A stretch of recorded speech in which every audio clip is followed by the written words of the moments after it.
Good day. Today is October 16th, 2024, and you're watching The Pipeline. I'm Derek Fildebrandt, publisher of the Western Standard. I'm joined, as always, by Western Standard opinion editor Nigel Hannaford. Hello again, Eric. And Western Standard senior Alberta columnist Cory Morgan. Good day. We're also going to have joining us later in the show Western Standard's Saskatchewan bureau chief and editing manager of the Saskatchewan Standard, Chris Oldcorn, talked to us about the election there, as well as Western Standard's BC bureau chief and managing editor of the West Coast Standard, Jared Yager, talking about BC's election. Before we get into there, though, we're going to start with the big story cooking in Canada today.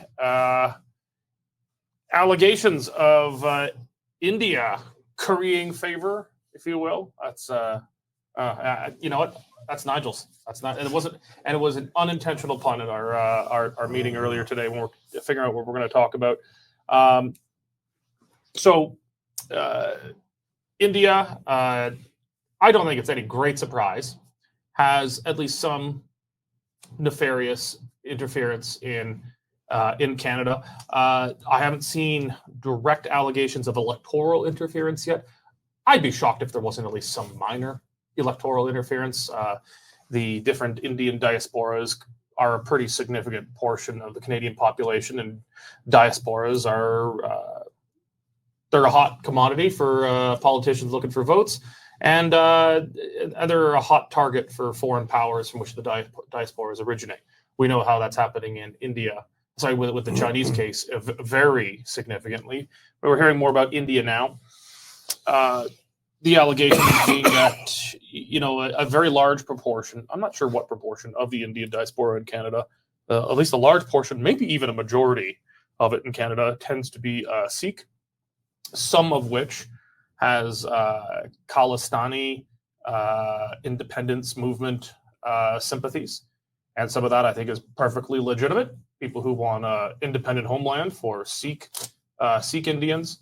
But some within that movement are obviously very extremist and have committed terrible acts of terrorism and violence. And most notoriously, that manifested itself in the, I think, 1985 bombing of Air India. Yes, 329 people. Yeah. So it has very real manifestations on our shores here. And the allegations, and I think these parts are quite believable so far, is that the Indian government under Prime Minister Modi, who's quite fierce against the Khalistani movement, both its legitimate and its illegitimate manifestations, has been trying to put it down, the Khalistani movement in Canada. And that's allegedly now taken the form of murders, targeted hits. And there have been some very notable Khalistani supporters, some of which are maybe unsavory, some of which are probably legitimate, getting killed on allegedly targeted hits from the Indian government with the sign-off of Modi. It's quite an allegation. But it took a strange turn yesterday, Nigel, when Prime Minister Trudeau was suddenly seized by a zeal all of a sudden to tackle foreign interference. It was racist to talk about it a year ago when it was in his party, but all of a sudden it's now the number one issue, and he is on the attack. Well, he would be, wouldn't he? You mentioned the power of the diaspora vote, and he has always behaved as though it's there for him when he needs it. Right now, he really needs it. And I think what you're seeing here is a very cynical play. This has been, as you said, going on for 40 years. And that this being the activities of Khalistani terrorists, Sikh terrorists, if you will, who want a independent state of Khalistan. I mean, it's not just what they've done here with the Air India bombing. They were responsible for the murder of an Indian prime minister, Indira Gandhi, as well as various other outrages. So these are very serious players. And I can absolutely understand why the Indian government would want to know what was going on here, would want to do something about it in just the same way as if we, as Canadians, had a Canadian diaspora movement that wanted to separate some piece of territory from Canada and was doing it from India. We would be very, very interested. What's changed is this. It used to be that all of this kind of got dealt with at the local police level. The RCMP, the Canadian security agencies would talk to the other people and try and keep a lid on it. Meanwhile, you were free to have a relationship between two strong and powerful countries. That's how it was. Now, as you say, Mr. Trudeau has politicized the event, and I think for very narrow partisan purposes, as a difficult election approaches for him. Yeah, Cory, Trudeau claimed any discussion of the Chinese Communist Party's interference in Canada was racist, and that it just didn't hold up. Unfortunately for him, he was making that argument just as the woke movement started to collapse, and people stopped buying the excuse that anything you talk about that's controversial is racist anymore. But that's crumbled. But now he's willing to talk about this because I guess he's trying to play the triangulate in politics here. And I think for a lot of non-Sikh or non-Indian Canadians, it's difficult to grasp. But here's my best attempt to explain it as best I know, is Trudeau operates at least on the assumption that Sikhs do not like Modi and India because Modi is a Hindu nationalist. And bashing Modi is good politics with Sikhs in Canada, and there are more Sikhs in Canada than other groups from India, by and large. I think so. I think that's the play, and the Indian government's alleged, and I think credibly alleged, that Canada has also become a safe haven for Khalistani militant or even terrorist training. That some of this there's actually been training taking place here, not just that it's a safe haven for Khalistani separatists. I'm actually okay with that, as long as you actually keep your politics off our streets. If you're in Canada, stick to Canadian issues. If you want to deal with your diaspora issue, do it back there, not here. But Trudeau then came out today testifying again at the foreign interference inquiry, and this was just gobsmacking. He says there are a large number of conservatives under foreign influence, and I could name them. He went on the attack. No mention of the very serious problems with Communist Party infiltration in his party. Chinese Communist Party infiltration, probably infiltration from others. Mm-hmm. And I have no doubt that other foreign governments hold sway with people, probably in most, at least, of the big parties who have some support in some of the ethnic enclaves. But Trudeau goes on the attack just today, saying the conservatives are full of foreign interference, and I can name them. And Pierre Poilievre responded right away and says, name them, and name all of them, because we know that there's a significant number that the intelligence committee have named that are compromised, are either fully treasonous or unwittingly treasonous in different parties, and Trudeau's refused to name them. But then he comes out with this today. Is he just making this up, or do you think maybe he finally has a card to play? I'm guessing here at his motivations. I don't think he's making something up. I suspect, this is a big report. 11, they said, were known parliamentarians witting and unwittingly compromised. And yeah, we've always assumed Chinese, but it could mean Indian, it could mean Russian, it could be a lot of things. Mm-hmm. It's the innuendo that's getting tiresome. It's the picking a little bit out and blaming the other party without just releasing it. Then get it out there, because you're causing more distrust. You're fostering it, and it's for political purposes. Prime Minister Trudeau has never been very good when he goes off script, and that was part of the problem with the inquiry today. You don't have a teleprompter in front of you, you're answering questions, and I suspect, because it was a very clumsy way to try and deal with this, that this might have been his own brainstorm on the spot, and now he's kind of painted himself into a corner. It ties in with a lot with the Indian issue, though, and when he's playing, as Nigel kind of said, politicize this. This has been going on for a long, long time, and it doesn't mean we should ignore it. But when you start throwing it onto the floor, it changes everything, and we start paying a price. We can't forget, India and Canada trade $10 billion a year. Again, it seems to always come back to who are the main exporters to India? Western farmers. So if we start getting sanctions, it's going to be the West paying the price on this again too. So he's not going to lose Central Canadian political points diving into this mess. But the Indian Khalistani issue is nuanced, it's dangerous, it's messy, and I don't like when Prime Minister Trudeau jumps into it, because he's not a nuanced, careful politician. We had a radio host beat up in North Calgary just a couple weeks ago. A friend of mine. And that was a couple of Sikh individuals who jumped him in the parking lot and laid a beating into him because they disagreed with his views on the Khalistani thing. This is real, and it should be addressed. But again, it shouldn't be addressed with political motivations like Trudeau's doing. We should be seeing how we can stop this sort of carnage on our streets. It's just bad. Well, yeah, but I mean, they're politicians. Political motivations are going to inform everything they do. I just suppose the question is, to what extent should political consideres inform things? They're always there, I understand. Yeah. But, I think this is, Nigel, I think this is the inevitable end game of mass immigration, open door immigration, and diaspora politics, where we brought people in such a rapid level where they're unable to assimilate into the broader Canadian mainstream. And now a ethno-political fight around Khalistan in a part of India that I guarantee you 9 out of 10 Canadians could not point out on a map, at least where Khalistan is kind of roughly supposed to be in India. Yet that is a driving force in our politics. It is very important.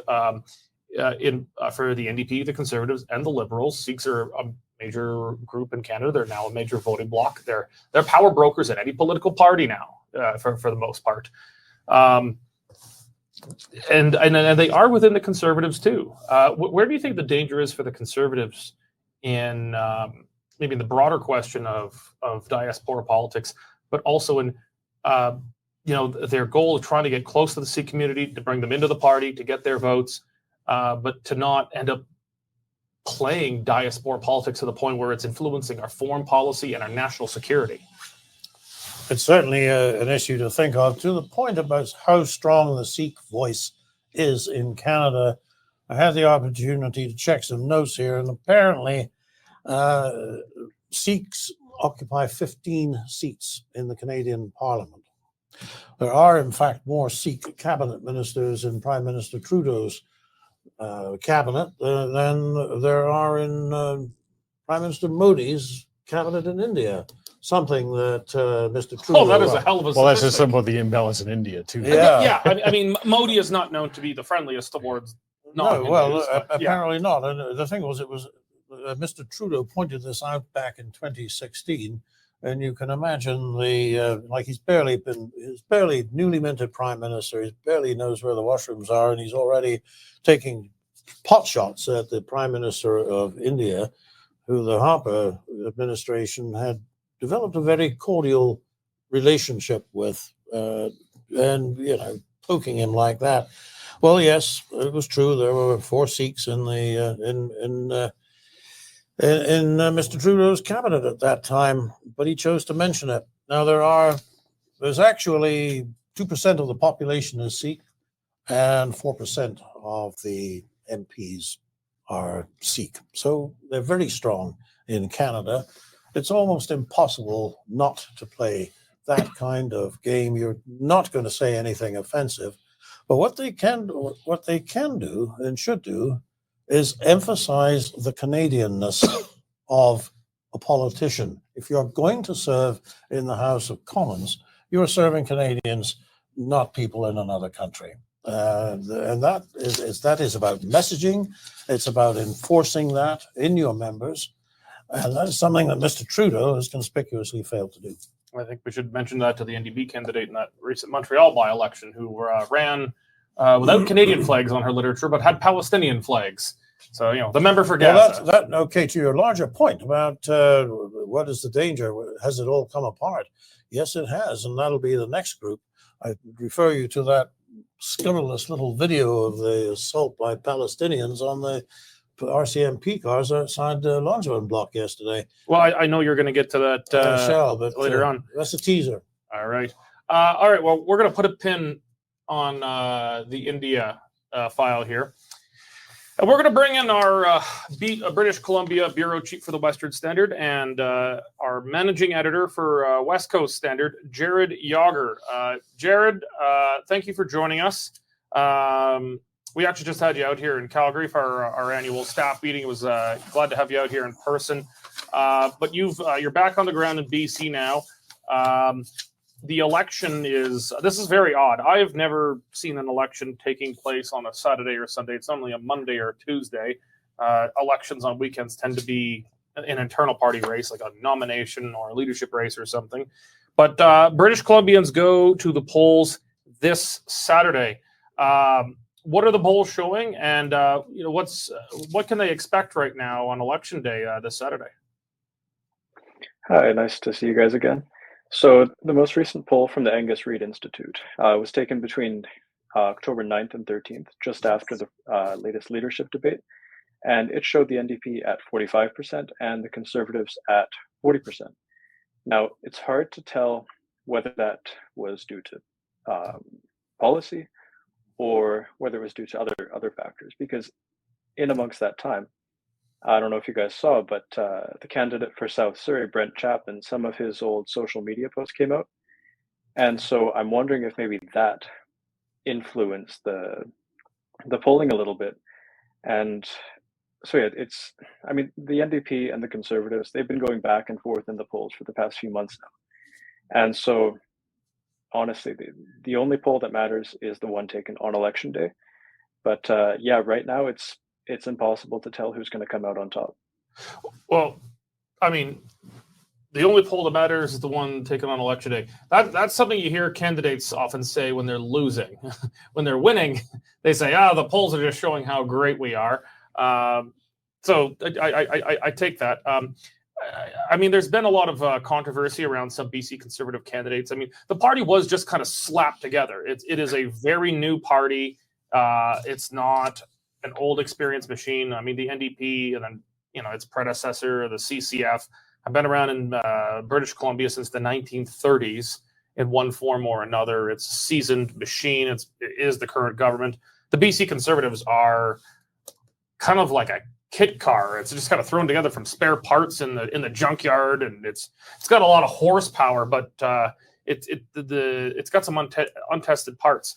How much do you think it's the kind of the social media posts, controversies around some of the Conservative candidates? Do you think that's having and the NDP hammering at that every day, is that having an effect now? Because the NDP has opened up a mild gap here, whereas a week ago it was neck and neck or even a minor lead for the Conservatives.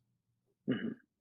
No, I think it's definitely having an impact on more of the centrist voters who maybe like some of the Conservative policies but can't stomach the sentiments being expressed by some of the candidates. But John Rustad yesterday at a press conference, when he was unveiling his platform, he made a good point. He said people should focus not on the words of Brent Chapman, but the actions of David Eby. And to see, like, okay, yes, he said these things and we condemn them, but is it worth sacrificing the province for the next 4 years just because you don't like what somebody said online? Cory, I mean, you've had experience. You were involved heavily in the earlier stages of the Wild Rose. I mean, there's some parallels between the Wild Rose insurgency in 2012, as that was a brand new party. Although it was probably more well put together and had more of an infrastructure than the BC Conservatives today, because the BC Conservatives are very much an ad hoc coalition thrown together at this point compared to Wild Rose then. But maybe you could speak to, what are the dangers for the BC Conservatives when they have this many untested? Almost all their candidates are non-incumbents, except for a few BC Liberals who came over. How dangerous is it for a party in this position? It's very dangerous because people have a fear of the unknown. And that's when it makes it easy to paint a hidden agenda. It makes it easy to, put fear in the minds of the voters, saying we don't know what these people are going to do. And if we can find any comments, social media, things like that to reinforce that fear and make it appear that this is a Trojan horse full of extremists coming through, it can be very effective. I was speaking of that earlier on my show with the Wild Rose case with the Huntsberger issue and people taking his quotes on the Lake of Fire and such. We were doing very well in the polls, and it was dramatic, though. It was like voters were giving us support, but it was tentative. It was just, it didn't take much to knock them right off us again if they saw something fearful, and it was effective. We were decimated in that final week. I don't think we would have won that election, but we would have had a heck of a lot more seats. And I think that the BC Conservatives are in just as much of a sensitive position. They're doing well. People want to support them, but these aren't long, well-entrenched supporters. These are recent supporters coming on board as voters, and they can easily be pushed off of that support if they feel that there's something to fear. Nigel, I don't know. How much do you think the Conservatives are, the BC Conservatives are having their boats just lifted by the rising tide of the federal Conservatives right now? How much of this is kind of a homegrown, organic rebellion against the EB government and, to an extent, rebellion against the BC United Liberals and their failure to offer an alternative, a sufficiently different alternative for some time? And how much of it do you think is just the rising tide of conservatism and the capital C conservative brand across the country as Poilievre's lead its eye-watering levels?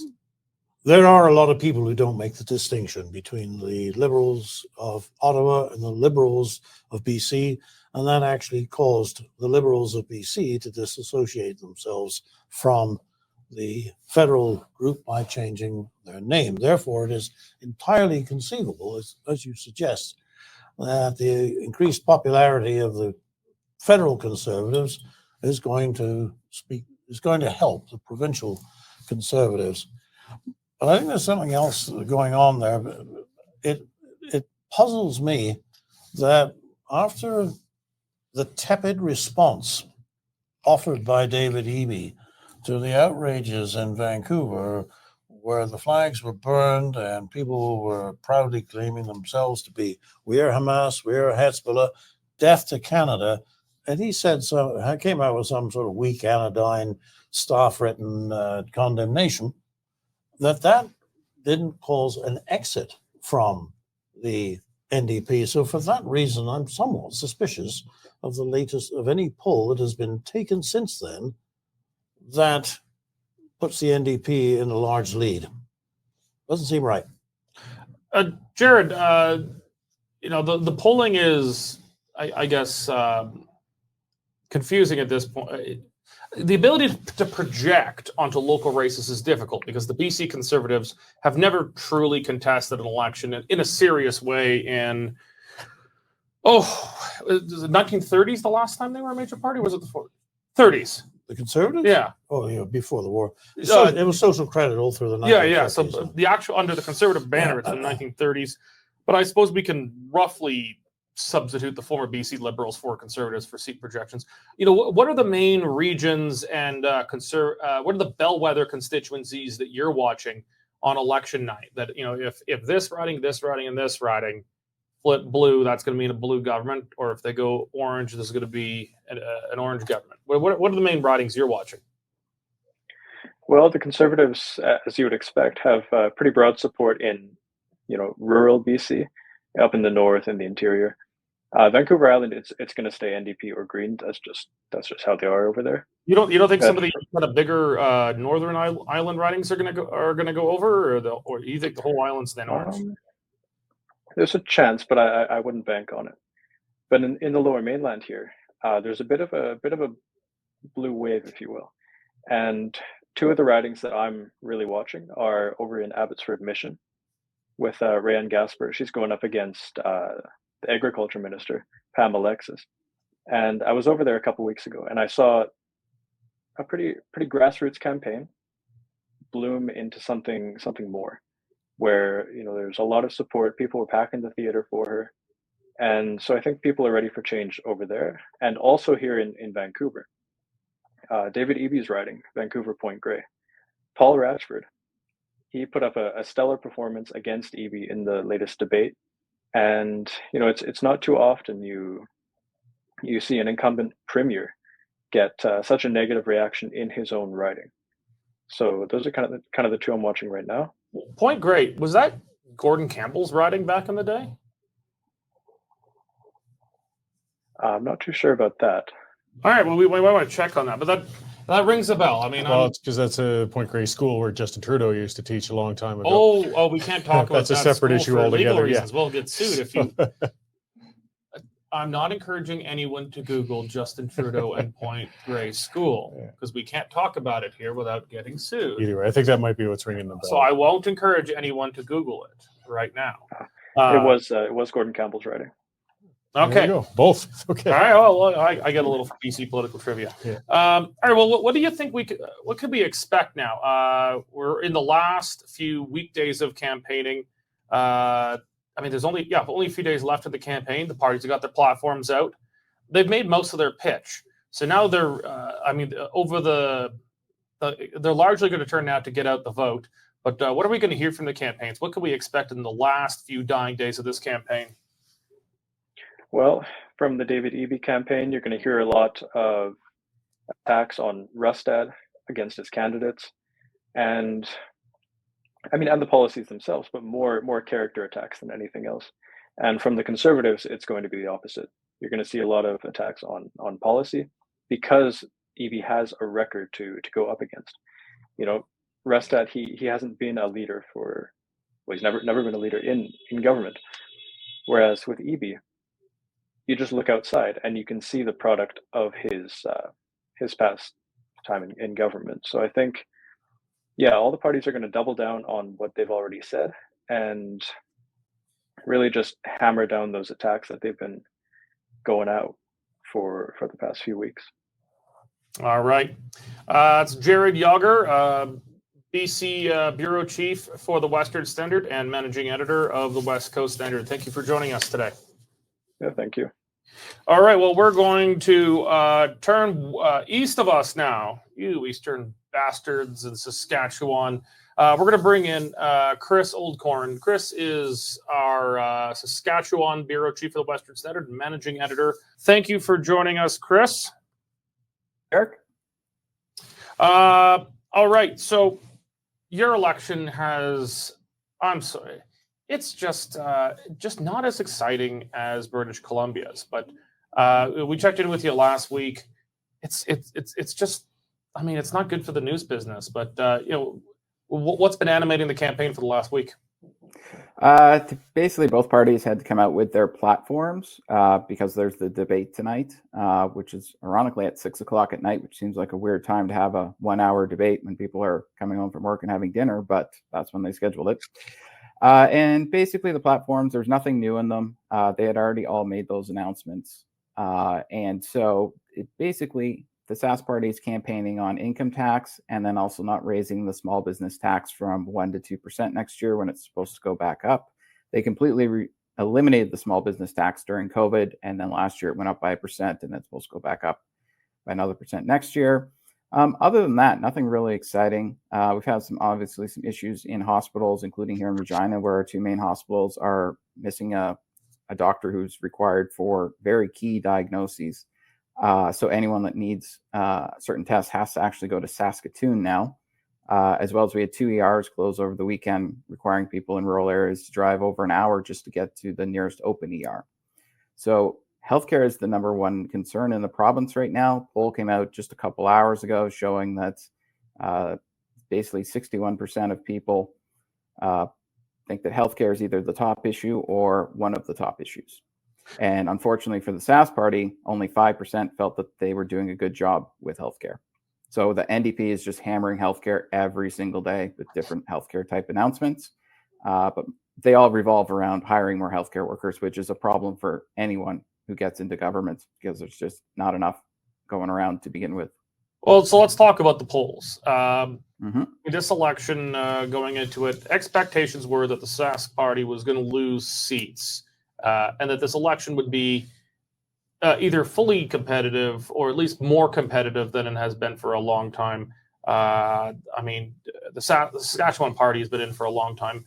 I think, are they going for is it fourth or fifth majority government they're going for here?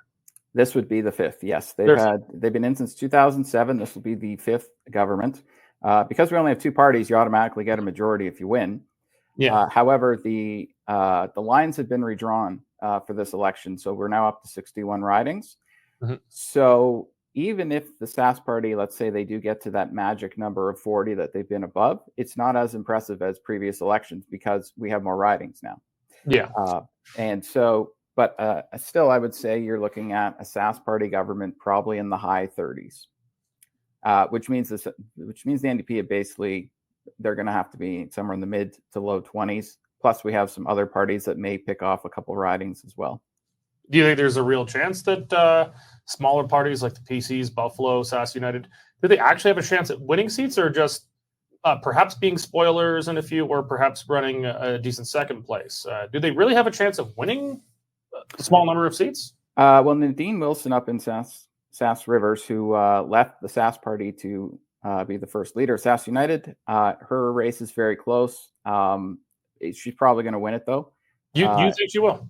I think she will. Yes. It'll be close. I don't expect it to be more than a couple percentage points apart. But people really like her in her riding. And before she was even with the Sask Party, she was also involved in other elected positions as well. So she's very well known in the community. However, she could lose that seat to the Sask Party. And even the Sask NDP think they might have a shot because of the Conservative vote being split between Sask Party and Sask United. They actually think they could play spoiler there. I'm not sure if that's going to happen. I don't think it would, because they still need to get around 30% support to be able to do it. So how tight are the polls right now? Does the NDP have any? I mean, there's still a little time to go in the campaign. It's yes. BC is this weekend. Yep. You're out another roughly 2 weeks ish, right? Yeah, on Monday, October 28th. However, people can start voting on the 22nd. We actually have a week of early polls.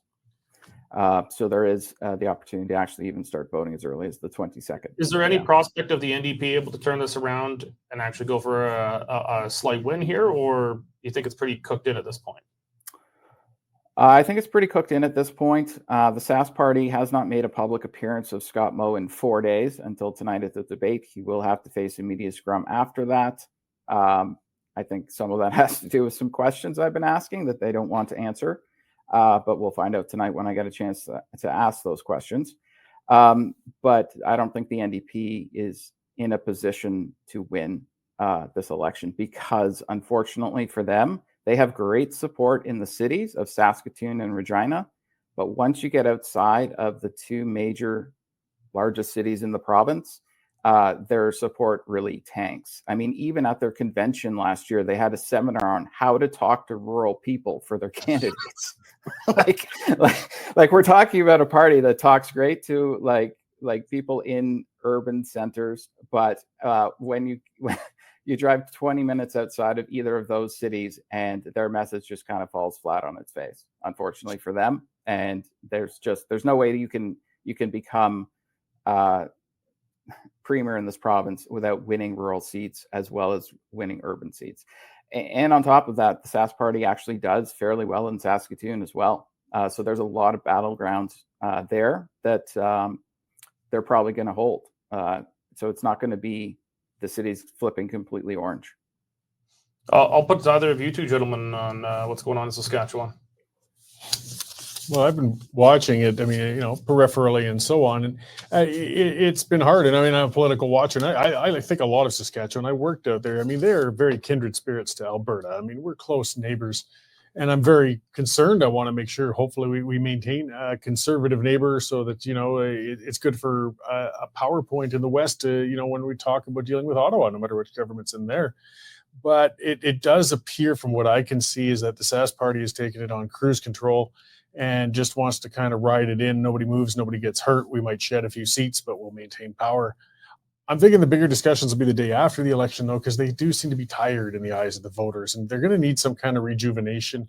From the outside, looking into them, I think maybe some of the discussions over the longer run, but not immediately, is maybe it's time for Scott Moe to go out to pasture and somebody fresh to come into that party in the next election cycle. But for now, just watching and hoping that, as Chris is saying, at least anyways, that they can maintain a conservative stronghold out in Saskatchewan. Yeah, I mean, just getting rid of the leader may not be enough. In Alberta, we saw a whole 40 years of the Progressive Conservatives, during which we had Ralph Klein, Don Getty. I'm not going in order here, but Changing leaders did save them many times. well, just till the next Until it didn't. until the next It precipice. did not only once. The problem with the Progressive Conservative Party in Alberta was that it was widely perceived, and with some reason, to be just a governing club. And you could be in government for a while, and then you would come out, and you'd have contracts that paid you very well, and then you go back in again, and a sort of a revolving door of people interested. And that, I think, ultimately, plus the fact that there was nothing very conservative about the Alberta Conservatives by the time they got to the end, brought them down. Now, the opportunity for the Saskatchewan Party is to avoid that culture of privilege and to maintain a consistent strategy of being conservative, which actually having a strong NDP is going to encourage them to do. Light a fire under their butts. There is yeah. a difference. Chris, so when we were, I guess, we're not at election day yet. I'm going to ask you a similar question, the same question as I put to Jared for BC. What are the main constituencies that you're watching? What are the bellwethers? If this riding stays Saskatchewan Party, they're going to stay in government, or if it flips green, if it flips orange, NDP are going to win. What are the, say, top three bellwethers you're watching? Well, definitely Regina Pasqua, because it's the same two candidates in the last election. In the last election, the NDP lost by just over 200 votes in the riding. So that's right here in Regina. It's in the southwestern part. And then you can also look to Regina University. That's held by, it's a new riding because the boundaries have been redrawn. But right now it's held by a former Saskatchewan Rough Rider, who I think has used his fame as a Rough Rider to be successful in politics. That's going to be a close riding. And then Bronwyn Eyre for the Sask Party as well. She's the Attorney General, and she's up in Saskatoon. Her riding's going to be close. Mo is even there campaigning for her. Those three ridings, if those all flip, I think you will see the NDP probably in the mid, even to high 20s.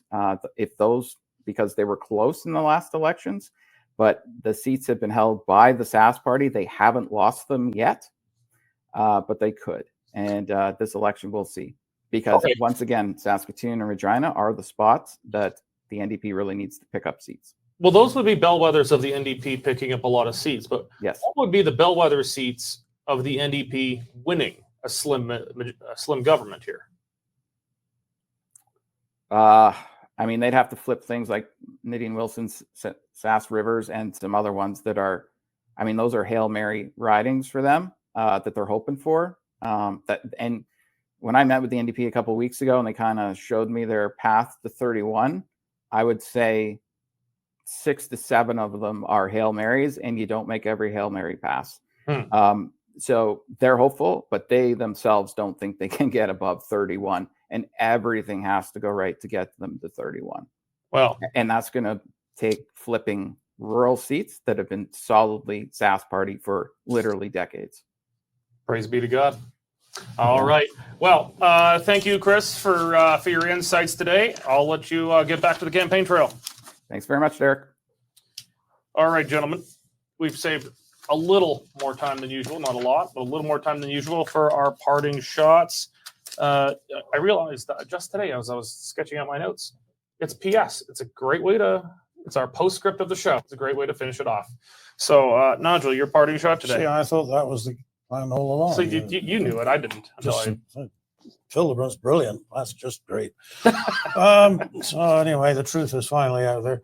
Look, parting shot. There's a video doing the rounds. We talked about this earlier. What you see is outside the Langevin block. For those who are not familiar with Ottawa, the Langevin block is where the government does where the Prime Minister's office does its business. It's right across the Wellington Street from Parliament. And there's a couple of Prime Minister's personal detail black limousines pulled up outside there, and they're stormed by a group of Palestinian, I guess they're pro-Palestinian, pro-Hamas protesters. At this point, we call them Hamas, Hezbollah people. They swarmed them, and the RCMP backed up and de-escalated the situation as they were probably told to do. What is the message? Well, look, you try and do that sort of thing in China or in the United States, and it doesn't go that way. You don't assault vehicles used by the president and get away with it. In Canada, you do. And that video has gone around the world, and it makes us look weak. It makes us look like we don't believe in our own stuff.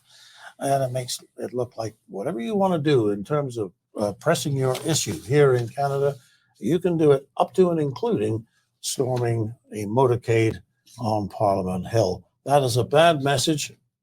There needs to be consequences, and there needs to be the word go out that don't let this happen again. I saw that, and those of we should obviously make sure we're showing some of the footage on the side here. But if you see it, you'll recognize that building because there used to be bouncy castles and hot tubs outside of it, and that got a violent police response. We all remember police cavalry trampling an old lady on her walker. That was the response for protesting outside of it. But if you're a Hamas and Hezbollah supporter attacking the prime minister's motorcade outside of it, well, then it's time for talk and de-escalation. To me, we don't know that the prime minister was in either of those vehicles. No, but it is his motorcade. They didn't know either. They didn't know either. No. So that's what was going on there. Yeah. All right. Corey, your parting shot. Sure. Further to Canada's international reputation, a large historical Canadian company has set a record south of the border of the United States. TD Bank managed to get itself fined a record-breaking $3.1 billion, American, real dollars, not the Canadian peso, and for money laundering.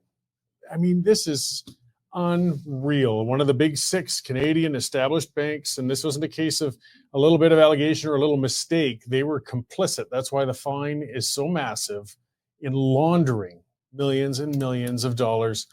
Again, we wonder why Canada has difficulty being taken seriously when we're looked at as a place for terrorist haven. But not only that, our major banks are participating in money laundering in other countries. So just a hat tip to TD. They're lucky the news scroll was as busy as it is. That kind of only made a blip in the news, but it's worth noting that's a pretty major bloody affair. They're all about diversity, equity, and inclusion, and they're diversifying their holdings. The Colombian holdings, yeah. Yeah, they're just being equitable and inclusive with criminals. Yeah, it just floored me. I thought I read it wrong when that first popped up. So bank with a TD, but invest in the Royal, eh? Yeah, okay. Yeah, well, good on you, TD. All right, my parting shot. Actually, we don't have Jared on here anymore, but he has a lot to do with it. The Sami-Dune. Am I saying that right? Sami-Dune? We know it's phonetically. We know what you whatever. Sami-Dune. I mean, very clearly a front for certain Palestinian terrorist organizations. Has finally now been banned by the federal government. It's late, but I mean, they did the right thing in the end here. That comes after Jared Yager, our British Columbia bureau chief, was the only reporter in the country to obtain footage of Sami-Dune bosses leading a chant of "We are Hezbollah, we are Hamas," and death to Canada, or death to America, death to Israel, death to Canada, and burning Canadian flags. Now, burning Canadian flags, I think, is an extremely poor taste, but actually I defend that as free speech. Free speech I really don't like, but that's why it's free speech. But death to Canada? No. We are Hamas, we are Hezbollah, so terrorist organizations who want to kill innocent people, including Canadians. No, that's advocating murder. That's not free speech. And they have now finally been, and media across Canada used the Western Standards footage that was taken by Jared Yager when he was on the streets of Vancouver. So tip of the hat again to Jared for that, and noting that the work he and the Western Standards done has played a big role in getting these bums banned as a terrorist organization in Canada. All right, well, that's it for today's show. Thank you, gentlemen, for being a part of it today. And thank all of you for joining us. Remember that the Western Standard is media bailout free. We refuse to take Justin Trudeau's big media bailouts because we rely on support from people like you. We need you to become a member. Go to westernstandard.news right now. Click on subscribe. It's only $10 a month or $100 a year for unlimited access to all Western Standard content.